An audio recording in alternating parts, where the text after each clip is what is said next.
Friends, मैं अमन छाबड़ा आपका स्वागत करता हूं अपने चैनल लिव इंजीनियरिंग में। तो फ्रेंड्स, आज मैं आपके लेके आया हूं COA यानी कि कंप्यूटर ऑर्गेनाइजेशन एंड आर्किटेक्चर की लेक्चर सीरीज़ का लेक्चर नंबर 28। फ्रेंड्स, पिछले लेक्चर में हमने पढ़ा था कि हमारा 6 बिट ट्रांजिस्टर SRAM सेल क्या होता है। हमने उसमें स्टेट 1 स्टेट 0 की फंक्शनिंग पढ़ी और हमने साथ ही साथ हमने SRAM की फीचर्स पढ़े और डायनेमिक रैंडम एक्सेस मेमोरी को हम स्टार्ट कर दिया पिछले लेक्चर में। सो DRAM को हम इस लेक्चर में और डिटेल में पढ़ेंगे। तो आइए स्टार्ट करते हैं। तो फ्रेंड्स, आज हम पढ़ेंगे पहले कि रीड ऑपरेशन को हम कैसे परफॉर्म करते हैं एक DRAM सेल में। So the transistor of the particular cell is turn on by activating the word line. So transistor जो होता है, हमने पिछले लेक्चर में पढ़ा है कि DRAM सेल, हमारा एक सेल जो होता है हमारा एक ट्रांजिस्टर और एक कैपेसिटर से बनता है। अभी आप देख पा रहे होंगे इस डायग्राम में भी, ये एक हमारा एक DRAM सेल का अगर डायग्राम है, ये देखिए आप, इसमें हमारा एक ट्रांजिस्टर है, हमारा एक कैपेसिटर है, ये हमारी वर्ड लाइन है, ये बिट लाइन है और यहाँ पे हमारा सेंस राइट सर्किटरी कनेक्टेड है। तो the transistor of a particular cell is turned on by activating the word line. जब हम वर्ड लाइन को एक्टिवेट करेंगे तो हमारा ट्रांजिस्टर जो होगा ऑन हो जाएगा। Sense amplifier connected two bit line senses the charge stored in the capacitor. जो सेंस एम्पलीफायर होता है जो कनेक्टेड है हमारा बिट लाइन से, मतलब ये सर्किटरी, ये सेंस कर लेता है जो वो चार्ज जिसे हमने स्टोर कर रखा है कैपेसिटर में। If the charge is above threshold the bit line is maintained at high voltage which represents logic 1। सो अगर हमारा चार्ज की वैल्यू एक पर्टिकुलर थ्रेशोल्ड वैल्यू, मतलब एक पर्टिकुलर लिमिट से ज़्यादा है, तो बिट लाइन हमारी हाई वोल्टेज पे मेंटेन रहेगी, जो कि रिप्रेजेंट करेगा हमारा logic 1। And if the charge is below threshold the bit line is grounded which represents logic 0। इसका मतलब ये है कि अगर हमारा चार्ज की वैल्यू थ्रेशोल्ड वैल्यू या एक पर्टिकुलर लिमिटेड वैल्यू से कम है, तो हमारी जो बिट लाइन जो होगी ग्राउंडेड रहेगी और विच जो कि रिप्रेजेंट करेगा हमारा लॉजिक 0।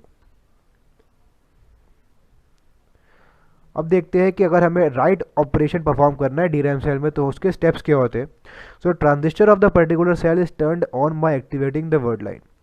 सो अगर हमें ट्रांजिस्टर को ऑन करना है तो ऑन तभी होगा जब हम वर्ड लाइन को एक्टिवेट कर देंगे। सिंपल स्टेप है जो कि हमारा रीड और राइट ऑपरेशन हमने परफॉर्म करा था हमने SRAM में, उसमें भी ये सेम स्टेप फॉलो हुआ था और वही सेम स्टेप जो है पहला स्टेप ये रीड और राइट DRAM में भी फॉलो कर रहा है। So depending on the value to be written 0 or 1, an appropriate voltage is applied to the bit line। तो हमें जो वैल्यू राइट करनी है यानी कि 0 और 1, उस पर डिपेंड करते हुए हमारी एक वोल्टेज जो होगी अप्लाइड होगी बिट लाइन पर।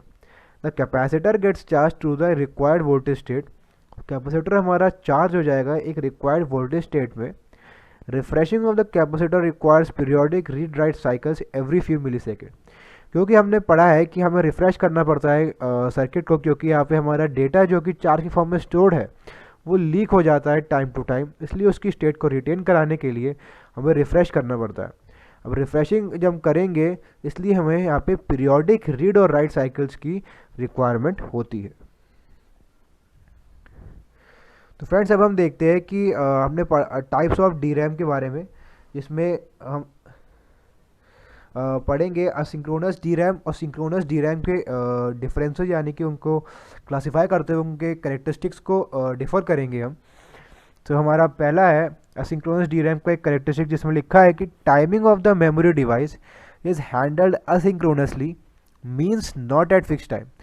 तो ये इसका मतलब ये है कि यहाँ पे एक पर्टिकुलर मेमोरी डिवाइस की टाइमिंग, जितना टाइम वो ऑपरेशन एग्जीक्यूट करने में ले रहा है, वो हमारा असिंक्रोनसली मतलब बिना किसी क्लॉक के हैंडल करी जाती है। इसलिए यहाँ पे हमारा जो टाइम जो होता है हमारा फिक्स्ड नहीं होता है। देखिए, इसके कंपैरिजन में अगर हम सिंक्रोनस DRAM की बात करें तो यहाँ पे हमारा memory operations are synchronised by clock. इसका मतलब है मीन्स एट फिक्स टाइम।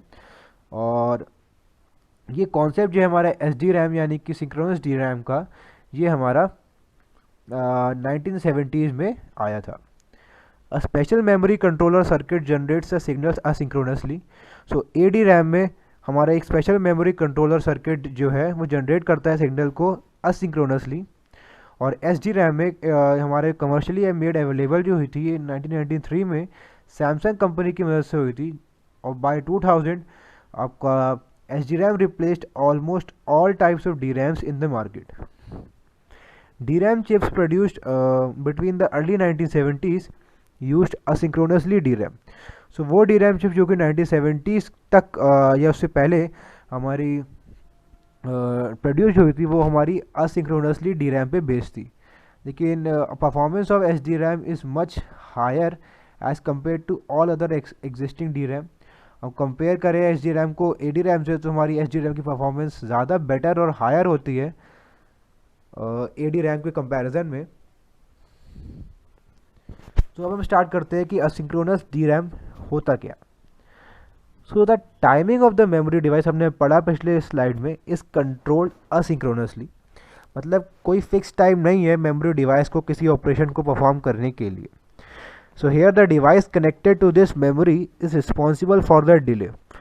अब यहाँ पे जो डिवाइस कनेक्टेड होता है मेमोरी से, वो ही रिस्पॉन्सिबल होता है एक पर्टिकुलर ऑपरेशन को एग्जीक्यूट कराने में मेमोरी डिवाइस के द्वारा में जो डिले होता है उसके लिए। इसका एग्जांपल है यहाँ पे प्रोसेसर।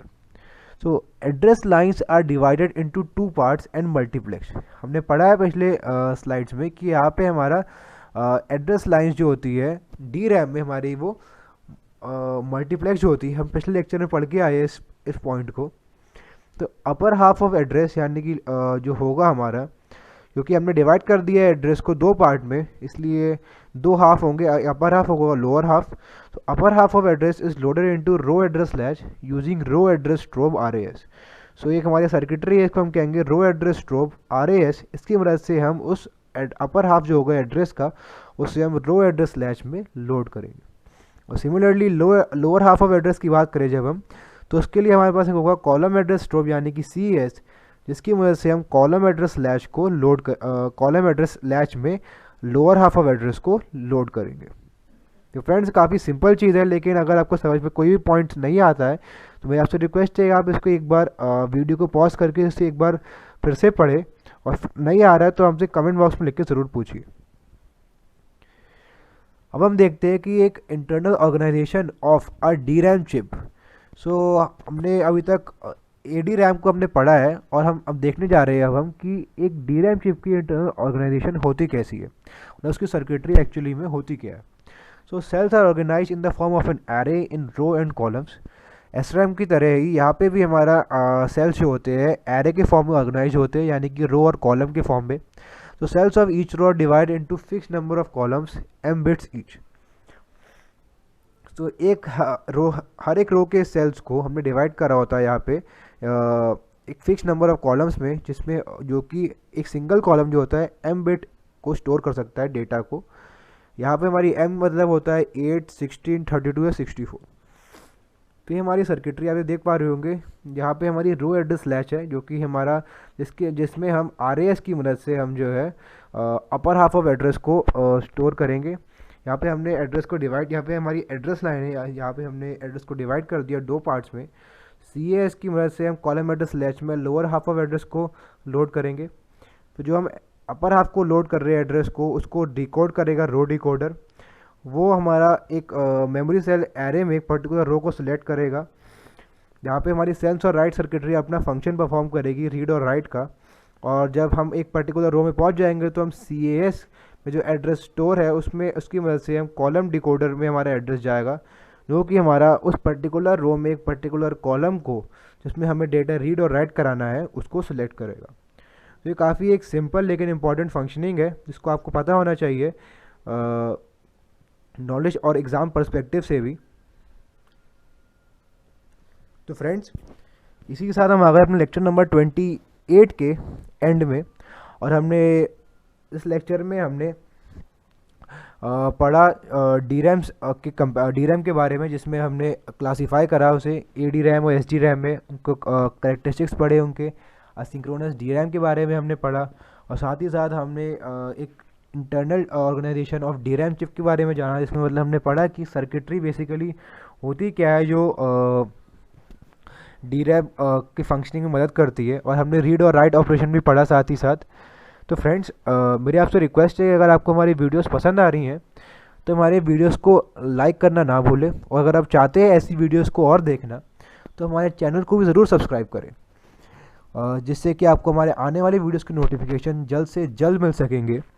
और अगर आप चाहें, अगर आप किसी फ्रेंड या रिलेटिव जो कि इस सब्जेक्ट को या इस डिग्री कोर्स यानी कि बीटेक को परस्यू कर रहे हैं, तो उनको इस पर्टिकुलर सब्जेक्ट में अगर कोई प्रॉब्लम है, तब उनसे उनके साथ भी इस लेक्चर सीरीज़ को ज़रूर शेयर करें, जिससे कि अगर आपको आपका भला हो रहा है इन वीडियो से, तो आपके फ्रेंड्स या रिलेटिव जो भी आपके ब्रदर सिस्टर जो भी आपको पढ़ रहे हैं इस सब्जेक्ट को, उनका ही भला हो सके। तो फ्रेंड्स, मैं फिर मिलूँगा आपको जल्द से जल्द एक नए लेक्चर के साथ। Till then, this is Aman Chhabra, signing of.